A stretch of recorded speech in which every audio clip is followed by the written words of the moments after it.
Movie की शुरुआत में हम यूची को देखते हैं जो एक बहुत ही प्यारी और मेहनती लड़की थी, क्योंकि उसने अपनी मेहनत के बल पर स्टार्टअप कंपनी शुरू की थी। और जब उसकी कंपनी की 5वीं सालगिरह थी तब उसके साथ बहुत बुरा हुआ था उस दिन, क्योंकि वो अपने एक बिग शॉट क्लाइंट के पास एक बहुत ही इम्पॉर्टेंट डॉक्यूमेंट पर पेपर पर साइन लेने के लिए गई थी। पर बहुत ज़्यादा ड्रिंक करने की वजह से उन्हें स्टोमच ब्लीडिंग होने लगा था और वो उस समय बहुत ज़्यादा ही दर्द में थी। पर तभी वो सुमा को देखती हैं जो उनकी ही सेक्रेटरी थी। पर सुमा को तो यूची का ऐसा हालत देखकर उन्हें बहुत ज़्यादा ही अच्छा लग रहा था, पर वहाँ पर यूची उनसे भीख मांग रही थी कि उन्हें प्लीज़ हॉस्पिटल लेकर जाए, क्योंकि उन्हें बहुत ज़्यादा ही दर्द हो रहा है। पर वहाँ पर तो सुमा को बस वो इम्पोर्टेंट डॉक्यूमेंट चाहिए थे और अभी के लिए वो उन्हें एक रूम में लेकर जाती है और दर्द की वजह से यूची वहीं पर बेहोश हो जाती हैं। पर उनके बेहोश होने के बाद सुमा उनका गलत गलत तरीके से फ़ोटो ले रही होती है और ये कहती है कि तुम जैसी ही लड़की को बहुत सारे आदमी पसंद करते हैं ना, अब मैं देखती हूँ तुम्हें कौन पसंद करेगा। और ये कहकर वो वहाँ से चली जाती है। पर जब कुछ देर बाद यूची को दोबारा से होश आता है तो वो अपनी कंपनी की ग्रुप में देखती है जहाँ पर वो फ़ोटो सुमा ने सेंड कर दी थी। और ये सब देखकर यूची को बहुत ज़्यादा ही बुरा लगता है, क्योंकि वो तो सबके साथ अच्छा ही करती थी, पर ना जाने उसने क्या गलती की थी जो आज उसे ये सब कुछ देखना पड़ रहा है। दिन अब ऑफिस में देखते हैं जहाँ पर रियन और यांग सुमा के लिए बहुत ज़्यादा ही तारीफ़ कर रहे होते हैं और उसकी तारीफ़ करते हुए कहते हैं कि हमारे कंपनी के बड़े बड़े एम्प्लॉय भी इतना बड़ा काम नहीं कर पाते जितना बड़ा काम सुमा ने किया है, वो भी इतने बड़े बिग शॉट क्लाइंट का साइन लेकर आई है नए प्रोजेक्ट पर। और सभी इसी वजह से वहाँ पर एम्प्लॉय सभी सुमा को कांग्रेस कह रहे थे और यंग और यान सुमा को परमानेंट जॉब भी दे देते हैं। पर तभी वहाँ पर यूची आती है और यूची को देखते ही सभी लोग वहाँ बात बनाने लगते हैं और कल रात के बारे में सभी के उसके सामने ही उस पर बुराई कर रहे होते हैं उसकी। पर सुमा वहाँ अपना अच्छा भोला चेहरा बनाते हुए कहती है कि यूजी, अगर तुम्हें ज़्यादा कोई प्रॉब्लम ना हो तो तुम मुझे कांग्रेस तो कह ही सकती हो, मैंने तुम्हारी कंपनी के लिए इतने बड़े क्लाइंट का साइन लेकर आई हूँ। और वहाँ बेशर्मी से सुमा जो भी कुछ कह रही थी यूजी सब सुन रही थी, पर वहाँ पर यूजी उसे एक जोरदार चाट लगाती है और ये देखते ही यन और यांग दोबारा से यूजी को ही ब्लेम कर रहे होते हैं उन सब चीज़ के लिए और कहते हैं कि तुम्हारी वजह से हमारी कंपनी का नाम खराब हो सकता था। और यन और यांग यूजी के ही बेस्ट फ्रेंड थे, यानी बचपन से ही वो दोनों एक दूसरे के चाइल्डहुड फ्रेंड्स थे। पर आज जब उसे उनकी ज़रूरत थी उनकी मदद की, तब वो दोनों उनकी मदद करने के बजाय सुमा का साइड ले रहे थे। फिर उसके बाद यूची कहती है कि जो भी सुमा ने तुम सबसे कहा है वो सब झूठ है और उस क्लाइंट का साइन मैंने लेकर आया था। पर वहाँ पर किसी को भी उसकी बात पर भरोसा नहीं होता है। तब यूची उस पेपर को लेती है और सभी के सामने फाड़ देती है और कहती है कि अगर सुमा ने ये साइन लेकर आया है उस क्लाइंट का तो वो दोबारा से भी ला सकती है।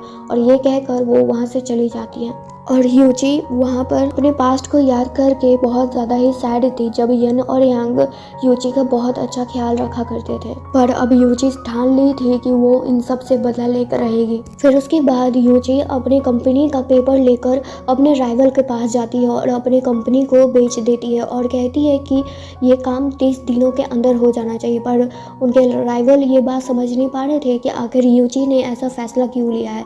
पर इतना सब कर वो वापस से अपनी कंपनी में जाती हैं और जब वो अपने केबिन में थी तब वो अपनी मॉम को कॉल करके कहती हैं कि वो अब बहुत जल्द से शादी करना चाहती है। और ये बात यन और यांग भी सुन लेते हैं और सुनते ही उनके केबिन के अंदर आते हैं और कहते हैं कि आखिर तुम शादी कैसे कर सकती हो जो इतनी वर्कहॉलिक हो और तुम्हारा को तो कोई बॉयफ्रेंड भी नहीं था, तो भला तुमसे शादी भी कौन करेगा। ये सब बात भी सुमा दूर से सुन लेती है और सुनते ही यूची के केबिन में आती है बिना उसके परमिशन के और कहती है कि तुमने तो कल रात उस क्लाइंट के साथ टाइम स्पेंड किया था ना, कहीं तुम उसी से शादी तो नहीं कर रही हो। और इतना सुनते ही यन और यांग फिर से यूची को बेशरम कहकर बोलते हैं और कहते हैं कि तुम कितना गिरोगी, तुम्हें तो पता है कि उस क्लाइंट का पहले से शादी कर चुका है वो, और क्या तुम उसकी मिस्ट्रेस बनना चाहती हो। पर ये सब सुनकर सुमा को बहुत ज़्यादा ही अजीब लग रहा था और कहती है वो अपने मन में ही कि मैं इन सब की दोस्त थी और इन्हें मैं अपना परिवार मानती थी, पर आज देखो कौन किसे क्या कह रहा है। पर फिर उसके बाद बाद जब यूजी उन सभी का बुराई कर रही होती है तब यन और यांग को उनके ईगो पर आ जाता है और उन्हें लगता है कि यूजी उन्हें बहुत ज़्यादा ही गिरा हुआ समझ रही थी। पर अब वो दोनों कहते हैं कि तुम्हें इस कंपनी को छोड़कर चले जाना चाहिए, वैसे भी तुम हमारे कंपनी के लिए बहुत ज़्यादा ही एक पॉइजन की तरह ही काम कर रही हो। और फिर उसके बाद वो सुमा को बाहर लेकर जाते हो और सभी के सामने अनाउंस कर देते हैं कि आज से सुमा हमारी कंपनी की सेक्रेटरी है। और ये सब सुनकर वहाँ के सभी एम्प्लॉय बहुत ज़्यादा हैरान होते हैं, क्योंकि इस कंपनी में इतना कभी किसी को फेवर नहीं किया गया है जितना सुमा को किया गया है, क्योंकि एक ही दिन में उसे डबल प्रमोशन मिला था। और वहाँ पर यूजी बस यही सोच रही थी कि मैं देखती हूँ कि कितना दिन तुम लोग टिकोगे इस कंपनी में, क्योंकि अगर मैं नहीं रही तब ये कंपनी भी नहीं रहेगी। क्योंकि सबसे ज़्यादा यूजी के पास ही इस कंपनी का शेयर्स था। पर वहाँ पर सुमा को लग रहा था कि कोई भी उसकी बात नहीं सुनेगा, तब वो वहाँ पर एक्टिंग करने लगती है कि शायद यूजी को मुझे पसंद नहीं करती है, इसी कारण से वो मेरे प्रमोशन से खुश नहीं है। और ये सुनते ही वहाँ पर यन और यांग फिर से यूजी को बुली करने लगते हैं और कहते हैं कि तुम्हें सुमा से माफ़ी मांग लेना चाहिए, देखो वो तुम्हारी वजह से कितनी उदास हो गई है। पर उसके बाद यूजी वहाँ से अपना सारा सामान पैक कर रही होती है और जब यूजी को ये सब पैक करते हुए यन और यान देखते हैं तब यूजी से कहते हैं कि हाँ तुम ये काम बिल्कुल ठीक कर रही हो, तुम्हें ये ऑफिस को छोड़ देना चाहिए, क्योंकि यहाँ पर अब से सुमा रहेगी और ये ऑफिस जो तुम्हारा था वो सुमा को पसंद आया है। पर ये सब सुनकर यूजी को भरोसा ही नहीं हो रहा था कि ये वही दो दोस्त हैं जब पहली बार ये ऑफिस उसके लिए क्रिएट किए थे और बहुत ज़्यादा खुश थे। फिर उसके बाद जब यूजी उन दोनों से बदतमीजी से बात कर रही होती है तब यांग उसका सामान ले जाकर बाहर फेंक देता है और फिर उसके बाद यन भी उसे बुली कर रहा होता है। पर अब ज़बरदस्ती वो दोनों यूजी को सुमा के प्रमोशन पार्टी पर लेकर जाते हैं और वहाँ ज़बरदस्ती उसे ड्रिंक पिला रहे होते, जबकि उन्हें साफ पता था कि ज़्यादा ड्रिंक करने से यूजी का क्या हालत होता है। पर फिर भी वहाँ पर उसके जो पुराने एम्प्लॉयज़ थे वो यूजी और के साथ उसके साथ बहुत ज़्यादा बुरा कर रहे होते हैं और उतना ड्रिंक पीने की वजह से यूजी का फिर से तबीयत ख़राब होने लगता है और वो वहाँ से जा रही होती है। तब यन और यांग फिर से उसे बुली करते हुए कहते हैं कि तुम्हारी तो कोई औकात ही नहीं थी, पता नहीं हम दोनों तुम्हें क्यों इतना अच्छे से ट्रीट करते थे पहले। जिस पर यूजी उससे कहती है कि हाँ तुमने बिल्कुल सही कहा, तुम्हें तो कभी मुझे उस तरह से ट्रीट ही नहीं करना चाहिए था, तब तक आज अगर तुम्हारी ये घटिया हरकतों के बारे में मुझे कभी पता ही नहीं चल पाता। कुछ दिनों के बाद हम टाइम देखते हैं जहाँ पर यूजी अपनी मॉम एंड डैड से मिलते हैं और वो उनसे मिलकर बहुत ज़्यादा खुश थी। पर उनके मॉम एंड डैड को भी पता था कि यन और यांग उसके साथ क्या किए हैं और इस बात पर वो दोनों बहुत ज़्यादा गुस्से में थे। पर अभी यूजी उन्हें संभालते हुए कहती है कि आप टेंशन मत लीजिए, मैं उन लोगों से बहुत जल्द ही अपना बदला पूरा करने वाली हूँ। और तभी वहाँ पर बहुत सारी महंगी गाड़ी आकर रुकती है जिसमें से हमारे हीरो का एंट्री होता है टैंक का, और वो यूजी से बहुत ज़्यादा ही प्यार करते हैं और यूजी उनसे मिलकर बहुत ज़्यादा खुश थी, क्योंकि टैंक का बिहेवियर वो अच्छे से जानती थी कैसे हैं वो। फिर उसके बाद सबसे पहले तो जब यूजी के साथ टाइम बिता रहे थे तब उन्हें लगता है कि यूजी का तबीयत ठीक नहीं है और वो उन्हें तुरंत हॉस्पिटल लेकर जाते हैं उनके इलाज के लिए। पर उससे पहले ही वहाँ पर उनके पास यान का कॉल आता है जो अभी बहुत ज़्यादा ही गुस्से में था और वो उससे कहता है कि तुम्हारी हिम्मत कैसे हुई, तुम अपना शेयर किसी और को कैसे बेच सकती हो, क्या तुम भूल गई कि हम भी इस कंपनी के मालिक हैं। जिस पर यूजी कहती है कि मैं ये बात नहीं भूली, पर शायद तुम दोनों ये बात भूल चुके थे। और कुछ देर बाद अब हॉस्पिटल में देखते हैं जहाँ पर टैंग यूजी का बहुत अच्छे से ख्याल रख रहे थे और यूजी को अपना फीलिंग टैंग की तरफ समझ में आ रहा था कि वो उनसे बहुत ज़्यादा प्यार करने लगी हैं। और वहाँ मॉम एंड डैड भी यूजी और टैंग के लिए बहुत ज़्यादा खुश थे, जहाँ पर टैंग अपने मदर इन लॉ और फादर इन लॉ का भी बहुत अच्छे से ख्याल रख रहे थे। फिर उसके बाद कुछ दिनों के बाद ही टैंग और यूजी का शादी पूरा हो जाता है और यूजी अपने मैरिड लाइफ में बहुत ज़्यादा खुश थी इतने अच्छे हस्बैंड को पाकर। और उनके मॉम एंड डैड भी यूजी के लिए बहुत ज़्यादा खुश थे कि फाइनली अब यूजी अपनी लाइफ में सेटल है और खुश है। फिर उसके बाद तभी वहाँ पर यूजी को पता चलता है कि उसका अजीबोगरीब फ़ोटोज़ सोशल मीडिया पर किसी ने डाल दिया है और ये बात जानकर डैड तो बहुत ज़्यादा ही गुस्से में आ जाते हैं और वो उन्हें पनिशमेंट देना चाहते थे जो भी यूजी के साथ ये सब हरकत कर रहा है। पर तभी वहाँ पर टैंग आते हैं और फादर इन लॉ से कहते हैं कि आप टेंशन मत लीजिए, मेरे रहते वक्त मेरी वाइफ को कोई परेशान करे तो मैं उसे चैन से जीने भी नहीं दूंगा। और जब टैंग को अपने सामने यूची देखती है तब वहाँ पर वो बहुत ज़्यादा ही घबराई हुई थी, क्योंकि उसे लग रहा था कि टैंग उसकी बात पर भरोसा नहीं करेगा। पर टैंग उसे कहता है कि मैं तुमसे प्यार करता हूँ और मैं तुम्हें बहुत अच्छे से जानता हूँ कि तुम कैसी हो, तो मुझे दूसरे की राय की कोई ज़रूरत नहीं है कि कोई भी तुम्हारे बारे में कोई कुछ कहे और मैं उसकी बात पर भरोसा कर लूँ।